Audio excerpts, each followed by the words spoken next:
Boa noite, está começando pela rede CNT de televisão, o Jogo do Poder, um espaço aberto para a discussão política. Nós aqui da CNT acreditamos que o debate, o contraditório é ponto de partida para o exercício de um dos direitos mais fundamentais, o de ser informado com absoluta correção e transparência. Esse é o propósito, esse é o objetivo final aqui do Jogo do Poder, que tem o enorme prazer de receber nesta noite o presidente da Câmara de Vereadores do Rio de Janeiro, Carlos Caiado. Boa noite, presidente. Boa noite, muito obrigado pela oportunidade, mais uma vez. Mais uma vez estar aqui. Me sinto à vontade com vocês. É preciso registrar que o presidente Caiado conseguiu tirar a Câmara de Vereadores de uma discussão, digamos, de menos importância, projetando a imagem do Legislativo para os grandes debates que dizem respeito, digamos, às mudanças que a cidade impõe e ao futuro do Rio de Janeiro. Portanto, logo agora, no início dessa legislatura, nós já vimos a Câmara discutindo temas assim nevrálgicos. Por exemplo, o armamento da Guarda Municipal do Rio de Janeiro, o que suscitou um enorme debate, posições favoráveis, contra, enfim, ficou efervescente o clima já logo no início dessa legislatura. Eu queria começar o nosso papo falando um pouco sobre isso. Que tipo de balanço, presidente, o senhor faz desses primeiros 100 dias que, me parece, foram bastante agitados, né? Não, sempre intenso, né? Agradeço até a sua fala aí. Realmente a gente buscou na Câmara Municipal, na nossa presidência, trabalhar com planejamento, ser de gestão, sim, a gente ser uma Câmara mais transparente, mais dinâmica, mais produtiva e também ter uma agenda legislativa propositiva. E eu sempre falo, com início, meio e fim. Sim, né? sim. Realmente você propor, debater e decidir. Esse sempre foi um lema que eu sempre busquei de ter no nosso trabalho à frente da presidência. Na outra legislatura foi muito intenso. Sim. A gente teve nesse planejamento a recuperação fiscal da cidade, a questão Reviver Centro, né? Foi importantíssimo. Eu ia tocar isso, do Reviver Centro, da revitalização, do BRT, voltou a funcionar, a legislação aprovada na Câmara Municipal. Sim. São exemplos de vários. O Canecão, por exemplo, a obra voltou aí, já vai ter esse equipamento cultural entregue para a população. Então acho que a gente conseguiu resgatar, através do nosso poder legislativo, nos poderes são independentes, mas são harmônicos, uma agenda legislativa na legislatura passada que deu um rumo que a cidade do Rio de Janeiro merece. Protagonista, inclusive, dos eventos que estão acontecendo agora em vários. Né? E é isso quando a gente fala da outra legislatura, 2021, que se iniciou, em plena pandemia, servidor sem receber salário em dia, um caos no BRT, 140 ônibus, agora, por exemplo, tem 731 ônibus do BRT, uma encampação, a prefeitura que administra, saúde, enfim, etc. E terminou, obviamente, final de 2024, para as pessoas entenderem, e iniciamos em 2025 uma nova legislatura, um novo momento. Momento que se reflete até numa discussão da eleição passada. E uma das questões de epicentro das eleições passadas, para vereador, para prefeito, foi realmente o que a população espera. Então, a gente fez 100 dias e 10 de abril.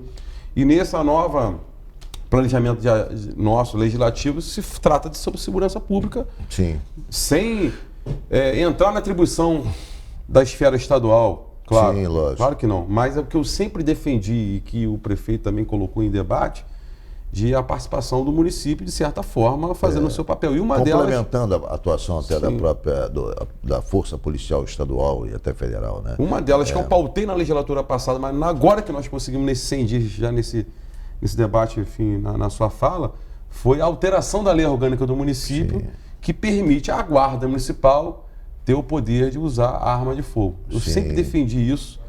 O Rio de Janeiro e Recife, as únicas duas capitais do Brasil que não tinha essa possibilidade. Presidente, por que o Rio demorou tanto na sua avaliação a discutir, a debater esse assunto? Porque já no ano passado já se dizia, olha, Rio e Recife não tem guarda municipal armada. E havia, me parece, pelo menos é o sentimento que eu tenho, a expectativa de que não estava consolidada dentro do parlamento municipal a maioria suficiente para aprovar essa mudança. Isso lá, há um ano atrás, há 8 meses atrás, eu sentia que havia muita incerteza quanto à possibilidade de aprovação desse projeto. Isso mudou. Eu queria que o senhor explicasse para a gente o que mudou internamente a ponto de fazer com que hoje prevalecesse a posição majoritária pró-armamento da Guarda. Assim, como eu disse, eu sempre defendi de ter a Guarda Municipal armada, Sim, inclusive um grupamento especial para o turismo. Sim, o Rio de Janeiro, sim. a sua essência é o turismo, eventos, e sem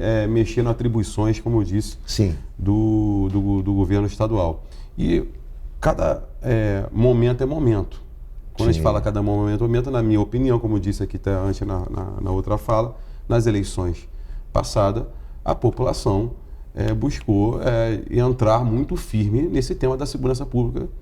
E eu acho que esse momento de debate, de entendimento, acho que deu um calor maior para os parlamentares que foram eleitos de ver esse enfrentamento ser colocado à frente e realmente ser decidido. Acho que foi o... Até setores da esquerda votaram favoráveis. Óbvio que alguns não, mas alguns setores da esquerda também que tradicionalmente resistiam a aprovar algo do tipo já entenderam que isso é inescapável a aprovação. E quando a gente fala cada momento é momento, até as atribuições dadas pelo STF recentemente foram muito importantes para gerar, vamos dizer assim, a formação de opinião final da decisão. Né? O STF, que eu sempre falei, definiu ali, foi muito legal.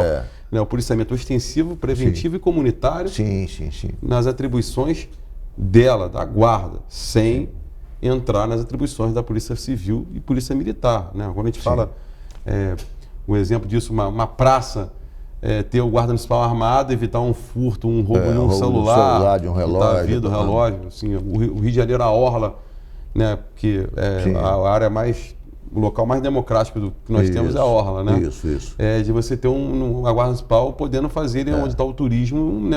E libera até a Polícia Militar para os enfrentamentos do narcotráfico, para esse enfrentamento mais pesado, né? Exatamente, essa é que a gente sempre debateu. Agora, tem uma discussão ainda em andamento na Câmara, presidente, sobre alguns aspectos do projeto. Por exemplo, contratação temporária. Tem muita gente contra, dizendo que não pode e tal. Já houve um avanço, a meu juízo, com a incorporação, digamos, do projeto dentro da Guarda Municipal, porque anteriormente o prefeito imaginava criar uma outra força, exclusivamente a Força de Segurança Pública Municipal, que não teria nenhuma conexão com a Guarda. Quer dizer, por interferência da Câmara, isso mudou, o projeto já nasce, ou seja, a partir da Guarda Municipal, já que houve uma resistência da Câmara inicialmente a adotar o projeto inicial do prefeito, mas ainda assim tem alguns aspectos que me parece que setores ligados ao PL, de oposição ao prefeito Eduardo Paes, se mostram resistentes a aprovar, como, por exemplo, o armamento da Guarda, o acautelamento das armas. Quer dizer, o que o senhor acha desses pontos que ainda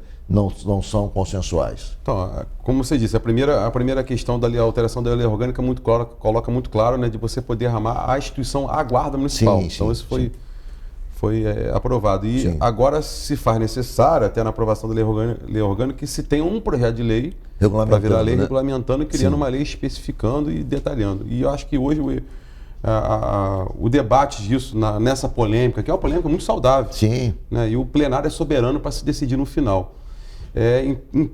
De várias questões, são 3 questões, você já citou 2 e tem mais uma. Uma é realmente acautelar as armas ou não, a outra questão dos temporários e a outra das câmeras. Câmeras corporais. Corporais, né? E temos agora que, no processo agora de votação, que vai criar um calor muito grande dessa discussão. E assim, mas uma coisa foi muito clara, e está clara, desde essa aprovação da lei orgânica e nesse projeto, o epicentro desse estabelecimento do nosso município do enfrentamento da ajuda, né, contribuição de segurança pública, é a Guarda Municipal, a instituição da Guarda Municipal. E os temporários estarem juntos nesse processo. Hoje até o programa Segurança Presente tem os temporários, o seu PR também se adequa. Então a prefeitura, enfim, o prefeito Eduardo Paes defende com o novo modelo de você realmente ter um dinamismo de uma interação com a Guarda Municipal, mas lembrando, repetindo 1000 vezes, aqui quantas vezes foi o epicentro desse trabalho de segurança da nossa cidade é a Guarda Municipal. Continua sendo a Guarda Municipal. Ou seja, a Guarda, na versão final aprovada pela Câmara, a Guarda foi prestigiada, porque todo o projeto nasce a partir da Guarda Municipal, quer dizer, e não em paralelo com a Guarda Municipal. A Guarda é o embrião de tudo isso, né? Sim. E vamos discutir. Eu até esquece presidente, Sim. vereador Carlos Caiado. Sim. Né? Tendo a Guarda Municipal como epicentro, Sim. como você disse agora, e ter os temporários juntos, eu acho ótimo. É a melhor solução na sua avaliação? Eu acho ótimo. Sim. Eu acho ótimo. Você não está deixando de prestigiar, pelo contrário, a Guarda Municipal está prestigiada. Sim. Mas você tem um mecanismo colocado em vários exemplos para o Poder Executivo operacionalizar de uma forma dinâmica que realmente as coisas aconteçam. Essa unidade, esse pelotão, esse grupamento armado, teria participação de guardas da própria guarda, ou seja, integrantes da própria guarda, capacitados para, enfim, essa função, e também de contratar pessoas temporárias, sim, contratadas, também desde que capazes para tal função. Né? Isso, e constituído até na Constituição Federal, de num prazo no máximo de 6 anos essa contratação. Sim, com treinamento, tem que ter o projeto, enfim, que aqui não dá tempo de a gente especificar tudo, bem claro. Tem corregedoria, tem treinamento, tem que vários processos que são necessários, que dão essa capacitação de enfim. E a capacitação me parece que não é simples. É preciso que, assim, depois de vencida toda essa etapa burocrática de aprovação, a prefeitura, me parece, a julgar pelas informações que eu tenho, vai ter um trabalho muito árduo de preparação desses homens. Por exemplo, em São Gonçalo foi aprovada a Guarda Municipal Armada. O Douglas, filho do prefeito Capitão Nelson, me disse o seguinte: olha, você não tem ideia da dificuldade da aprovação dos homens pela Polícia Federal. Nós estamos num esforço enorme e conseguimos aprovar 7 guardas de 40 que nós enviamos. O critério na Polícia Federal para homologar, digamos, a arma, né? A arma e o uso do armamento pelos guardas é muito rigoroso. Tem que ter um preparo muito esmerado. Então não é simples, mesmo que tudo tenha sido aprovado, para você botar em prática depois, para você preparar esses homens serem, digamos, reconhecidos como preparados, porque quem dá o aval final é a Polícia Federal. É muito difícil, sim, ou seja, tem uma caminhada pela frente aí. Total, e tem um avanço também no projeto, né, de lei, que eu gostei muito, é de os agentes, né, os guardas armados não poderem ser cedidos. Que sim, é uma questão que sempre o chefe do Poder Executivo, qualquer que seja ele, tem muita dificuldade, né, de você poder, sim, gerir o seu efetivo. Né? Sim. Hoje você tem os policiais militares, várias reportagens já colocaram que... estão cedidos em repartições públicas e tal. E ali a gente está vedado isso 100% de não poder ter. Guarda armado não pode ser cedido. Não pode ser cedido. Então ele vai estar ali integrando diretamente Perfeito, nessa tropa de elite, vamos dizer assim, a agência de elite da Guarda Municipal. Vamos a um rápido intervalo, o Jogo do Poder volta já já, hoje com o presidente da Câmara de Vereadores do Rio, vereador Carlos Caiado. Voltamos com o Jogo do Poder, recebendo aqui o presidente da Câmara de Vereadores do Rio de Janeiro, vereador Carlos Caiado. Vereador, houve uma outra polêmica já agora no início dessa legislatura, que é a aprovação e o empréstimo para o prefeito Eduardo Paes, para a prefeitura, de 2,2 bilhões. O prefeito queria mais, queria 6 bilhões. 6 bilhões. E aí eu entrevistei aqui o vereador Pedro Duarte, que falou o seguinte: não, nós não concordamos de maneira nenhuma. Aí, veja só, Ricardo, nos últimos 4 anos do prefeito Eduardo Paes, nós liberamos 5 bilhões. 5 bilhões e 400. Ele quer agora 6 bilhões no primeiro ano. Isso está me parecendo um projeto político, ele está tentando se preparar para ser candidato a governador e tal, a Câmara não pode convalidar isso, enfim. Eu queria saber primeiro, quer dizer, o que o senhor achou dessa aprovação? Me parece que a Câmara, deu digamos, uma chacoalhada no projeto, trouxe o projeto à realidade. Olha, 2 bilhões para o primeiro ano está de bom tamanho, está compatível com a capacidade de endividamento da prefeitura e, de certa maneira, podou em mais de 50% aquilo que o prefeito imaginava como ideal. O que o senhor achou dessa mudança? E, enfim, avalia para a gente o resultado final. É importante também voltar na outra legislatura, já que você citou, 5 bilhões e 400 milhões de reais, sim, que foram, né, liberados em empréstimo ao longo dos 4 anos. Mas a gente aprovou no primeiro ano, muito rápido, na época o secretário da Fazenda era o Pedro Paulo, sim, uma mini reforma tributária e um regime fiscal para o município.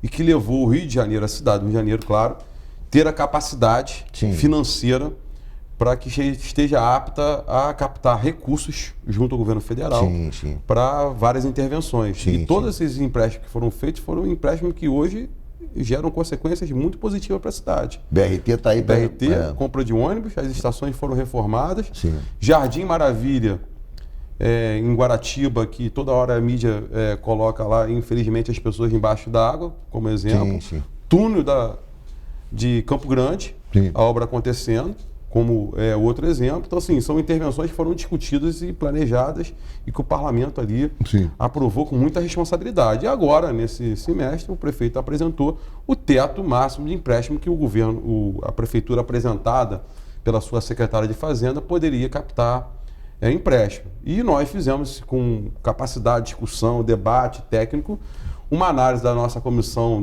a gente sempre chama da nossa toda poderosa presidente Rosa Fernandes, de que achava que nesse momento a capacidade do município para, nesses 2 primeiros anos, captar um recurso agora para a obra de infraestrutura seria 2 bilhões, 200 milhões de reais. E eu mesmo busquei essa negociação com o presidente da casa, com o prefeito da cidade, em relação desse posicionamento da Câmara. Então, assim, teve esse entendimento. Obviamente, o prefeito queria os 6 bilhões, mas eu coloquei até nas reuniões, no plenário, que o parlamento ele não vira as costas para o executivo nesse sentido de aprovar um novo empréstimo. Mas esses 2 bilhões e 200 milhões de reais bom tamanho, foi um valor que vai trazer, que atende infraestrutura para a cidade. Né? Ali está muito claro, para infraestrutura.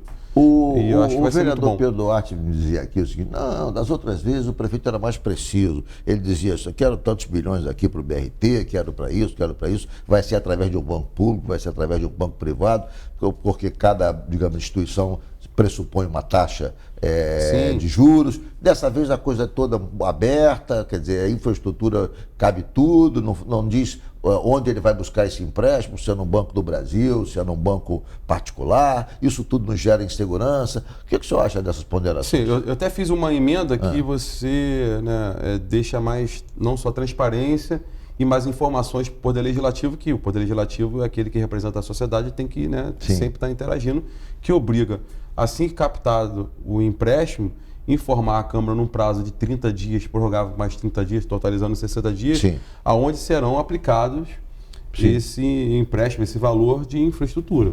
Só que assim, eu até falei isso muito nos debates, nas reuniões, cada momento é momento. O momento da outra legislatura é BRT cair no pedaço, o empréstimo era para BRT. Evidente. A obra do túnel da Grata Funda era para isso. Então, de infraestrutura para a cidade, a própria orçamento que nós aprovamos, que foi muito debatido, muitas áreas da cidade precisam de infraestrutura. Então, ali no caso, o Poder Executivo especificar qual seria o bairro Maravilha, se vai ser em Guaratiba, se vai ser no Meia, eu acho que tem que ter um dinamismo maior nesse sentido. Mas está muito claro aí, infraestrutura, saneamento, drenagem, como um todo, canalização de rio. E acaba, de alguma maneira, me corrija se eu estiver errado, quer dizer, quando o prefeito fala no BRT é uma coisa específica, mas quando fala em infraestrutura, fala de algo que diz respeito ao interesse do vereador, porque vai cuidar, digamos, da saneamento do bairro, que ele tem interesse, vai cuidar, ou seja, vai cuidar especificamente de coisas que dizem respeito ao interesse direto do vereador, né? Sim. Me parece que então, por isso eu falei, cada momento é um momento, aquele momento a gente precisava de alguns exemplos dos empréstimos que a gente deu. Esse, sim, realmente, assim, obviamente, o vereador Pedro Duarte não tira a razão dele, um vereador de oposição, que ele queria que tivesse mais especificados. A prefeitura poderia ter colocado diretrizes, vários. Mas eu acho que cabe a gente agora, como vereador, aprovando e tendo as informações, saber se vai ser aplicado de forma correta e fiscalizar. Vamos fiscalizar. É o nosso papel de fiscalizar também. E pedir, cobrar, e sinalizar, indicar. E na audiência pública, pelas nossas comissões, por exemplo, nós temos uma comissão de obra lá na Câmara de Vereadores. E de falar a comunidade tal, o bairro tal, necessita daquela intervenção maior de infraestrutura. E eu acho que esse é o nosso papel, e vamos contribuir dessa forma. Agora, o que o senhor acha, já que falamos ainda há pouco da possibilidade, falamos en passant, né, da possibilidade que eu citei aqui, alegada pelo vereador Pedro Duarte, de que esses projetos estariam vinculados a uma ideia, enfim, ainda não confirmada, não admitida publicamente pelo prefeito de se candidatar a governador. O senhor acha que tem alguma coisa a ver uma coisa com a outra ou não? Sim, eu falo por mim, eu fui eleito em 24. Então todas as ações que eu faço agora, eu já estou pensando em eleição. Sim, sim. Assim, eu acho que a veia política, ela vive essa Vive questão sempre pensando na frente, sempre imaginando qual vai ser o próximo passo. Total, total, isso é normal. Toda hora eu sou perguntado isso, pô, você foi eleito em 24, já está pensando em 26? Claro, também está pensando. O eleitor também está. Lógico, todos nós. É normal isso. Isso aí faz parte do jogo. Se o prefeito Eduardo Paes, que ele fala que não vai ser candidato, e eu fico o tempo todo como presidente do partido mesmo dele, do municipal, venho incentivando para ele ser, porque eu acho que ele será o melhor quadro hoje para o Estado, Sim. já aprovado, demonstrado toda a sua característica de gestor e etc. É uma coisa natural isso. Ele tem que fazer um bom trabalho. Ele tem que fazer uma boa gestão. Então, ele foi candidato a governador, por exemplo, que eu falo em 18, isso, né? Ele foi candidato em 22? Não foi. Não foi. Mas ele foi em 18. Teve um candidato em 22. Então quer dizer que o empréstimo que ele pegou para resolver o BRT era para ajudar o candidato em 26, em 22? Poderia até ser, ele fazendo a boa gestão, mas isso aí eu não vejo. Eu acho que é natural, assim, ter uma verbalização disso, né? Mas, cara, isso eu vejo uma coisa natural da política. O que você acha dessa ponderação que se faz ao prefeito Eduardo Paes, de que, a despeito de ter uma liderança muito forte na capital, a despeito de, enfim, ter a votação, tá aí a votação que teve, foi reeleito com absoluta tranquilidade no primeiro turno, o que o senhor acha da falta de apoio que supostamente ele teria em outras áreas do Estado, interior, Baixada Fluminense, que isso seria um obstáculo, um óbice, digamos, à possibilidade dele se tornar governador? Como é que o senhor, já que o senhor preside o PSD na capital, como é que o senhor vê e que tipo de análise o senhor faz desse problema, se é que ele existe? Não vejo esse problema. Não? Eu não vejo. Acha que o prefeito com a sua... Eu acho que sim, o Eduardo Paes, a gente pode separar de duas formas. Como prefeito consolidado pela 4ª vez eleito, primeiro turno, como você disse, uma votação expressiva. Sim. 1.600.000 votos.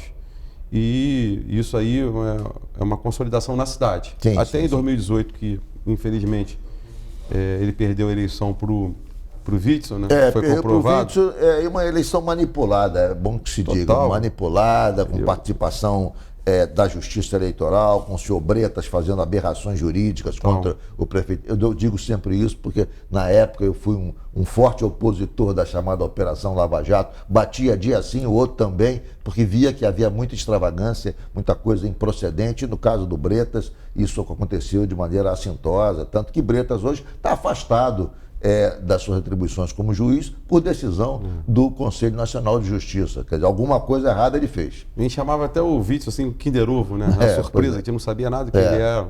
Enfim, deu o que não deu. Exato. Assim, mas naquela eleição de 2018, o Eduardo Paes mesmo perdendo, ele passou a ser conhecido, enfim, no interior todo, inteiro, no estado todo. E agora, até mesmo ele sendo presidente estadual do partido do PSD, elegeu uma boa bancada, deputado federal, né, deputados estaduais. Sim, sim. 6 deputados estaduais foram eleitos na outra, em 2022, como presidente. Ele era o presidente estadual do partido. Sim, sim. E hoje ele, inclusive, nessa dimensão, é presidente, né, da Associação dos Prefeitos. E ele vem liderando vários assuntos que tratam de cidades. Então, assim, eu acho que hoje o Eduardo, ele, mesmo sendo prefeito da cidade, ele é uma referência para vários municípios, para vários prefeitos, e tem uma estrutura muito boa de partido, de PSD, um partido nacionalmente forte, é o que mais elegeu nas últimas eleições prefeitos, e é o segundo que mais elegeu vereadores. Então tem uma projeção muito, muito boa.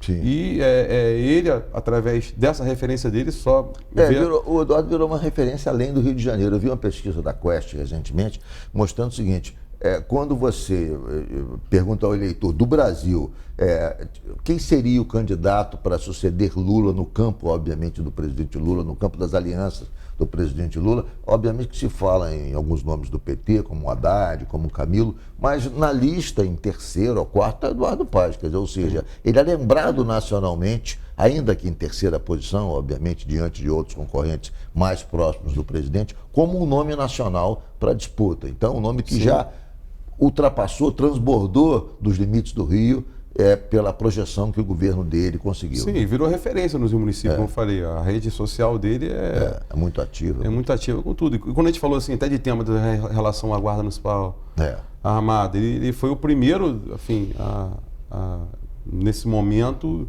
de jogar essa discussão da participação dos municípios na segurança pública, né? Então isso repercutiu muito também para vários outros municípios. Vamos a um rápido intervalo, o Jogo do Poder volta já já, hoje com o presidente da Câmara de Vereadores do Rio, Carlos Caiado. Voltamos com o Jogo do Poder, recebendo aqui o presidente da Câmara de Vereadores do Rio, Carlos Caiado. Presidente, nos últimos meses tem acontecido muitos acidentes no centro do Rio por conta do desmoronamento de prédios antigos, né?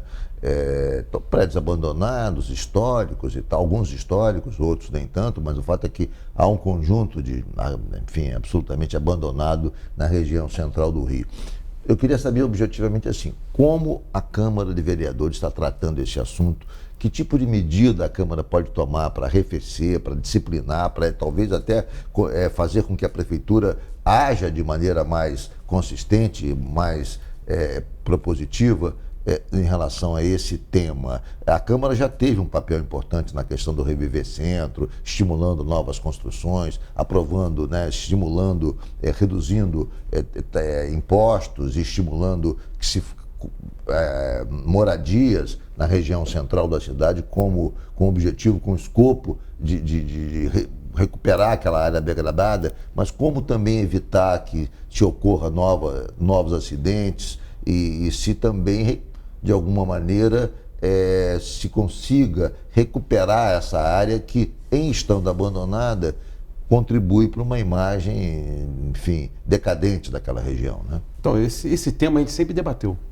E até na sua fala, assim, já coloca muito claro que a Câmara Municipal, juntamente com a Prefeitura, chegou no consenso em algumas ações necessárias. A Prefeitura o tempo todo fiscaliza através da Defesa Civil, multa, tenta obrigar para restabelecer os cuidados daquele imóvel. Mas a gente buscou, através de legislação, 2 leis muito importantes. Falei, inclusive, 3. sua, né? Não, essa é o projeto de lei que eu vou chegar no final. Sim. Mas que cada momento é um momento que a gente vai aprendendo e vai buscando interagir e tentar ter ações mais fortes. Mas quando eu falo assim, primeiro o incentivo, para que os imóveis sejam ocupados. Então a gente aprovou 3 legislações. Uma é a possibilidade da transformação de imóveis tombados e preservados na sua utilização. Ou seja, vou dar um exemplo. Aqui um casarão enorme. Sim. Só poderia continuar sendo um casarão. Na transformação da preservação dos imóveis, você pode transformar em residencial, dividir os cômodos internamente, garantir a fachada preservada, mas você dá uma utilidade para as pessoas morarem ali. O imóvel está utilizado. Você inclui incentivos fiscais e urbanísticos. E ser comércio também. Né? Um exemplo ali na Laranjeiras e no Copos Velho, um hotel que foi estabelecido através de uma lei nossa. É um hotel, um local de evento lindo no Copos Velho. Maravilhoso, um exemplo. Maravilha. O outro exemplo de legislação que nós aprovamos foi o próprio Reviver Centro, que cria vários incentivos para poder o centro da cidade, onde, obviamente, centro da cidade, Glória, instalação etc. também de estabelecimentos comerciais da área cultural, que podem ir para lá, ocupar aquelas lojas. Rua da Cerveja. Rua da Cerveja, e sempre garantindo a preservação da fachada do imóvel e a questão arquitetônica. Agora, recentemente, o prefeito Eduardo Paes falou do edifício Mesbla, que vai ser, se apresentou agora como aprovada na Câmara Municipal, é exatamente isso. Exatamente.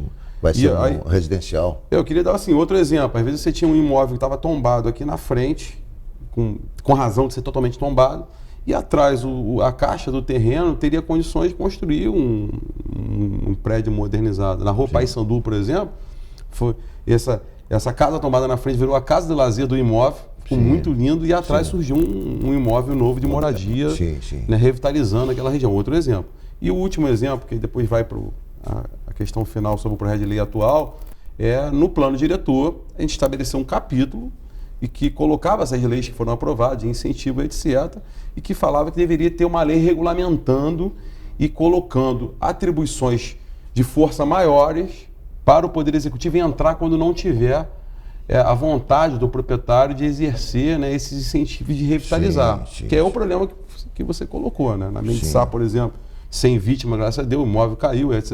E a gente apresentou, o vereador Pedro Duarte, a vereadora Thalita, um projeto de lei regulamentando essa lei do plano diretor, que coloca ações enérgicas para o Poder Executivo entrar no imóvel, por exemplo, fazer a manutenção, cobrar do proprietário por ele não ter feito aquilo, que hoje a prefeitura não pode entrar, né? E com essa projeto de lei, através dessa, nós aprovamos, vamos buscar aprová-lo, e a prefeitura ter essa possibilidade. A possibilidade, inclusive, de a prefeitura utilizar o imóvel para o próprio mercado, ela mesma operacionalizar a operação. Ela vai desapropriar o proprietário no valor estipulado na tabela, enfim, do que existe lá, e ela poder colocar esse imóvel no mercado, como ela fez, por exemplo, não estava em risco, lá no imóvel em frente ao Museu da Manhã, no edifício à noite. Sim. Ela pegou o imóvel, ela operacionalizou, conseguiu vender para uma iniciativa privada que está revitalizando. Então, ela entrar no imóvel que está em estado,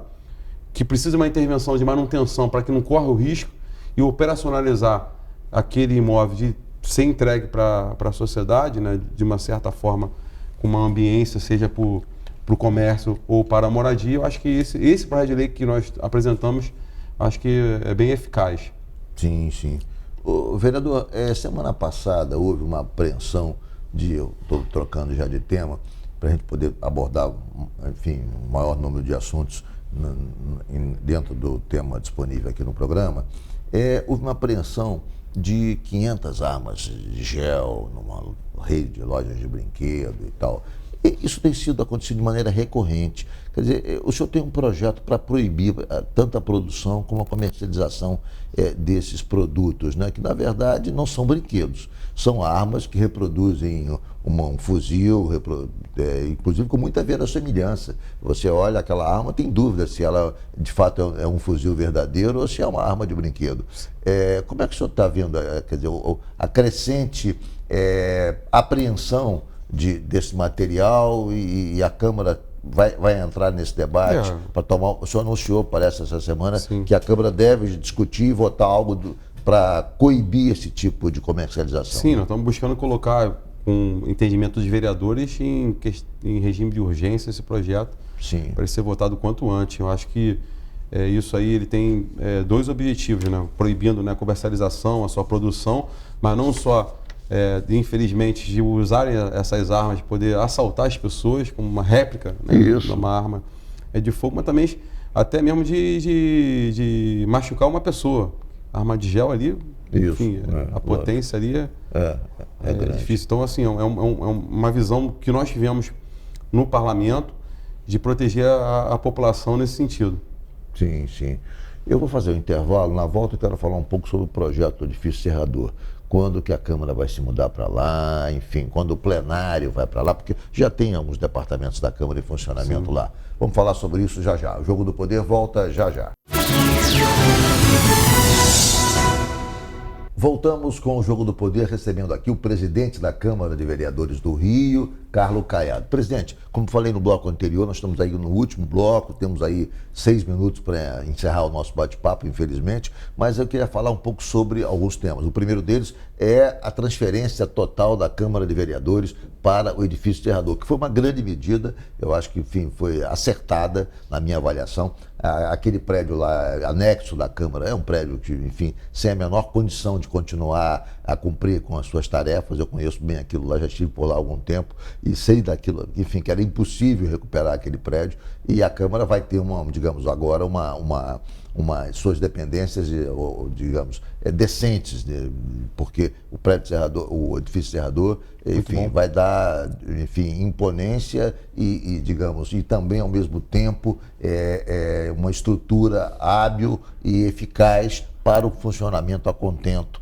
do Poder Legislativo. Sim, o prédio, inclusive, é espetacular, mas histórico. Para as pessoas entenderem aqui, a Câmara Municipal tinha 5 prédios. Dos 5 prédios, 2 próprio nosso. Um é o Palácio Pederneiras, que é lindo, É lindo, centenário, é. e o outro é o anexo, que atende aonde O estão os anexo- gabinetes. mas o anexo... Caindo aos pedaços, caindo aos que pedaços, precisaria de Com muitas... todo o respeito, é um pardieiro aquele prédio. Não precisaria de muita obra. É. Em torno do orçamento que nós fizemos de quase 70 milhões de reais só para reformar aquele prédio. Não, e os outros 3 prédios eram alugados. Alugados. E o isso que aí... a Câmara certamente gastava de aluguéis desses prédios, em curto espaço de tempo, compraria esse outro prédio. Quer dizer, só você computar o aluguel. Até aí. março, agora desse ano, teve uma economia de 5 milhões quanto a isso. Olha aí. O que nós fizemos? O prédio do Serrador já está ocupado, com os servidores. São 600 servidores que já estão no prédio. Então, nós acabamos com os aluguéis. Sim. E já estão lá operacionalizando e trabalhando. Né? Esses funcionários muito felizes, com condições melhores de trabalho, integração melhor, estão trabalhando no mesmo prédio. O prédio está pronto. E foi homologada a licitação da obra que vai adaptar para que os gabinetes de vereadores possam estar lá. E depois do plenário. Depois do plenário. Sim. E isso em quanto tempo a gente Então, deve a gente ter acredita isso? que a homologação agora que teve da obra, o plenário de vereadores ainda esse ano, o plenário, não, desculpa, os gabinetes de vereadores esse ano, Sim. E o plenário no ano seguinte, que é uma obra que requer um pouco mais de engenharia, tem que fazer a operacionalidade toda. E aí o Palácio Pederneiras fica como um prédio histórico para sessões solenes, para sessões, para, digamos, algum evento, enfim, solene, aconteceria ali no aí nós fizemos, nosso objetivo são 2. Nós aprovamos a lei, como você falou, do Palácio, criando a Fundação Palácio Pederneiras. Sim. E que vai virar um centro cultural. E que essa fundação é importante as pessoas entenderem que também pode captar recursos externos para poder também ter aí já uma preservação de dinheiro público. Né? Então, a própria fundação você vai gerir ali, captar recursos no quadrilátero cultural. E isso aí é uma medida que nós já estamos buscando nesse objetivo. E o prédio anexo, a ideia nossa é doar ele para a prefeitura, para que a prefeitura entre no programa Reviver Centro e faça um prédio de moradia para o centro da cidade. Esse é o nosso objetivo. E a Câmara Municipal tendo a sua casa própria, num prédio único. Sim. Um prédio muito bom. Vai ter funcionalidade, um prédio único, né? Exatamente. Vai ser importante. Tem sustentabilidade, energia limpa também. Já fizemos a licitação, que isso vai também gerar uma economia de recursos muito grande. Eu acho que foi uma decisão muito acertada. E é uma medida que, de alguma maneira, contribui também para a revitalização do centro. Você ocupa um prédio importante ali, naquela região, quer dizer, dá dinamismo ali, unifica todo o funcionamento da Câmara num prédio e, enfim, dá vitalidade àquela região toda. E o que a gente sempre vai ser indagado, gera economia. Exatamente. Falar, está gastando dinheiro. Não estamos gastando. Nós estamos preservando o dinheiro público, em todos os sentidos que você falou, e o principal, que a gente é muito cobrado, tem que ser cobrado mesmo, lógico, é a economia de dinheiro público, economia de recursos públicos, eliminando os aluguéis e eliminando o grande recurso que a gente gasta com manutenção, com os prédios que a gente tinha alugado e com o nosso anexo, onde ficam os gabinetes, que requer, por ser um prédio muito antigo, que precisa de obra e precisa de manutenção. Exato. Não, muito obrigado, vereador Carlos Caiado. Eu quero reiterar aqui, eu acho que a sua gestão tirou a Câmara Municipal. Quer dizer, anos atrás, não agora, mas assim, se via a Câmara Municipal como um órgão quase de homologação de algumas mensagens do prefeito. Não se via um debate mais efervescente, não se via uma discussão, enfim, livre de temas incandescentes, que interessem de fato a sociedade carioca. Quer dizer, e na sua gestão isso mudou nesse sentido. Quer dizer, os grandes temas do Rio de Janeiro são debatidos, discutidos e até alterados pela Câmara de Vereadores. Não é uma Câmara que simplesmente homologa a vontade do prefeito. Ela discute as propostas do prefeito, altera algumas delas, veja o caso do pedido de empréstimo e tal, e, na verdade, participa desse esforço coletivo para fazer com que o Rio tenha, proporcione aos seus moradores uma cidade melhor, com melhor qualidade de vida. Então, parabéns pela sua gestão, parabéns por ter conseguido isso na primeira legislatura, e eu espero que continue também agora nessa segunda oportunidade que o senhor tem de presidir o Poder Legislativo do Rio de Janeiro. Muito obrigado por ter comparecido. Obrigado. A população ganha, a cidade ganha, os poderes são independentes, mas são harmônicos. Realmente a Câmara Municipal deu um avanço muito grande, que se deva a todos os parlamentares que estão unidos para poder fazer o melhor, interagir com a sociedade. Muito obrigado por ter Obrigado. comparecido mais uma vez, obrigado por estar presente, obrigado a você que nos acompanhou de casa, pela rede CNT de televisão. O Jogo do Poder, como sempre, volta no próximo domingo, às 23h15, às 11h15 da noite. Muito obrigado pela audiência, tenham todos um bom final de domingo, uma boa semana e até lá.